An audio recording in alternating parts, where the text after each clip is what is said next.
प्रिय विद्यार्थियों, मैं रामचंद्र इकोनॉमिक्स टीचर आज आप लोगों के सामने मैं उपस्थित हूँ। आप लोग ऑनलाइन कक्षाओं में बेहतरीन तरीके से आनंद उठा रहे होंगे। तो आज जो हम पढ़ेंगे कृषि अर्थशास्त्र यानी इकोनॉमिक्स एग्रीकल्चर, उसमें अध्याय रहेगा मुद्रा। तो प्रिय विद्यार्थियों, मुद्रा क्या होती है? जैसे कि हिटले ब्रदर्स ने कहा है कि मुद्रा वह है जो मुद्रा का कार्य करे। तो मुद्रा ये धातु की भी हो सकती है और कागज़ की भी हो सकती है। तो मुद्रा के कार्यों को तीन भागों में बांटा गया है। तो सबसे पहले है मुद्रा के कार्य हेडिंग डालेंगे, मुद्रा के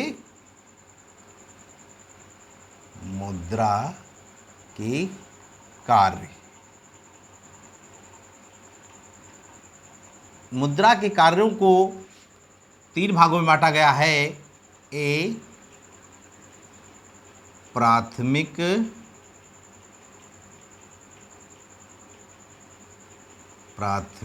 कार्य, बी, सहायक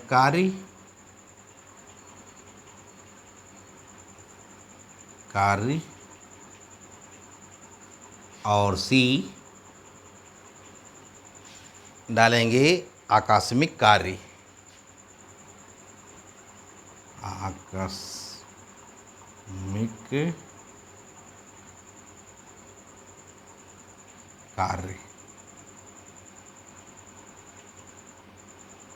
आकस्मिक कार्य।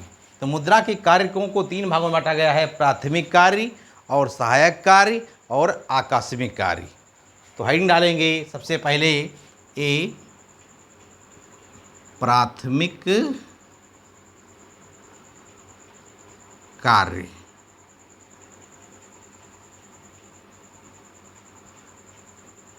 प्राथमिक कार्यों को दो भागों में बांटा गया है। जैसे नंबर एक, मूल्य का मापक या विनिमय का माध्यम। तो हेडिंग डालेंगे विनिमय का माध्यम।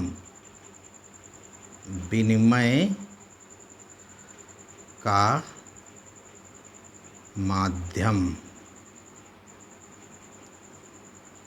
दूसरा है मूल्य का मापक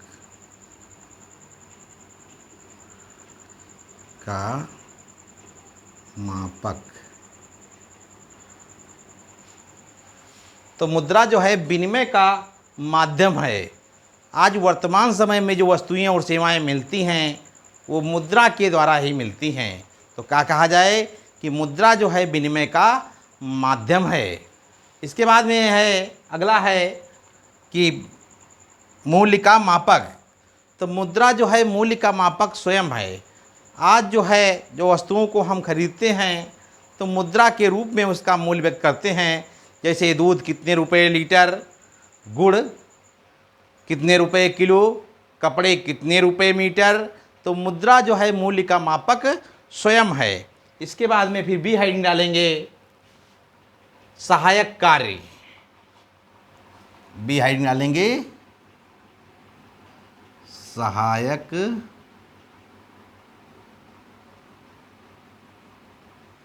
कार्य।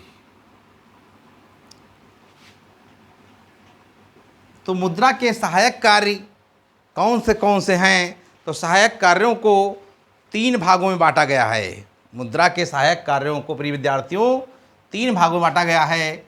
उसमें नंबर एक लिखेंगे स्थगित भुगतान का आधार।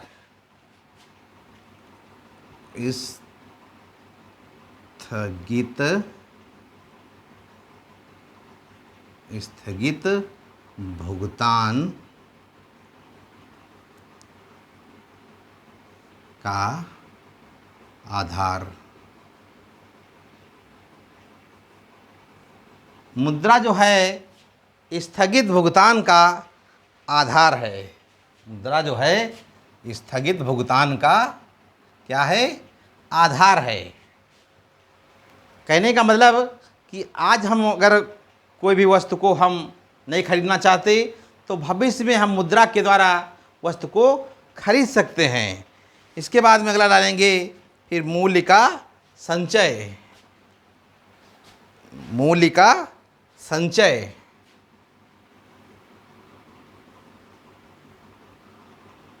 मूल्य का संचय।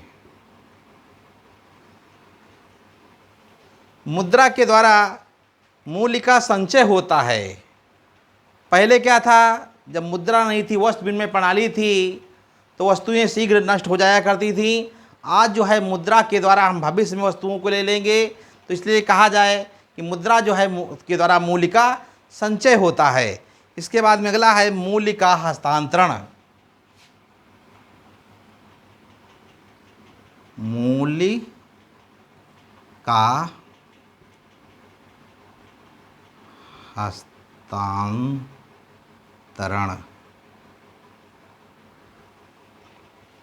मुद्रा जो है मूल्य का हस्तांतरण है। मुद्रा, तो प्रिय विद्यार्थियों, मुद्रा जो है मूल्य का हस्तांतरण है। कहने का मतलब, लोग पहले क्या थे, वस्तु विनिमय प्रणाली में बहुत सारी कठिनाइयाँ थीं। आज जो है लोग गांव की ज़मीन को बेच करके शहर की ज़मीन में ज़मीन ले लेते हैं। तो मुद्रा जो है मूल्य का हस्तांतरण है, यानी मूल्य को एक स्थान से दूसरे स्थान पर हम उसी वस्तु को हम खरीद सकते हैं और बेच सकते हैं। तो मुद्रा जो है मूल्य का हस्तांतरण है। इसके बाद में अगली हेडिंग डालेंगे सी हेडिंग डालेंगे आकस्मिक कार्य। आकस्मिक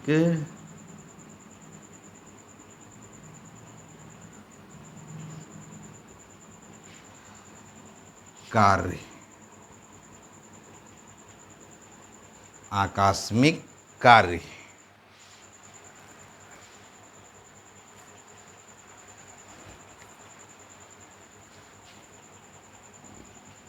आकस्मिक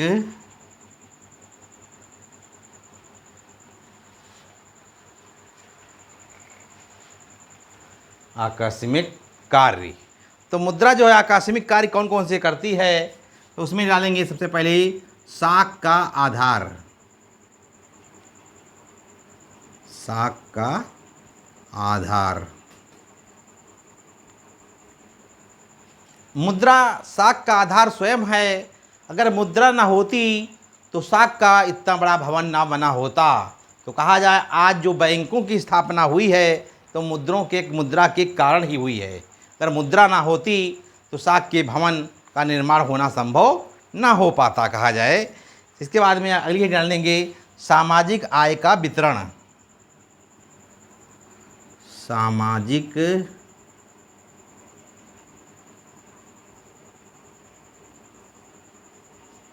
आय का वितरण। मुद्रा के द्वारा सामाजिक आय का वितरण होता है। जैसे मजदूर को मजदूरी देना, भूमि के पति को लगान देना, तो ये मुद्रा के द्वारा ही संभव है। तो मुद्रा के द्वारा सामाजिक आय का वितरण होता है। इसके बाद में अगला है अधिकतम संतुष्टि का आधार।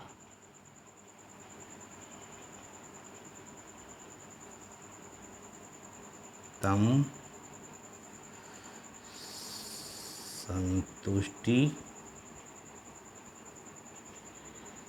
का आधार।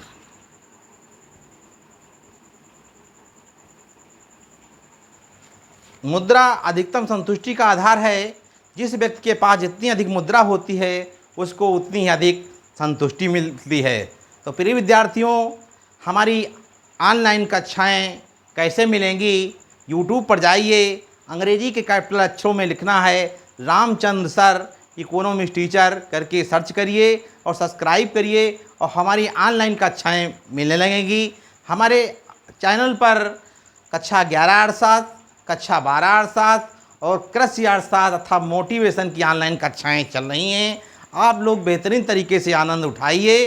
तो प्रिय विद्यार्थियों, आज की ऑनलाइन कक्षा में बस इतना ही। अगले दिन पुनः मिलेंगे। धन्यवाद।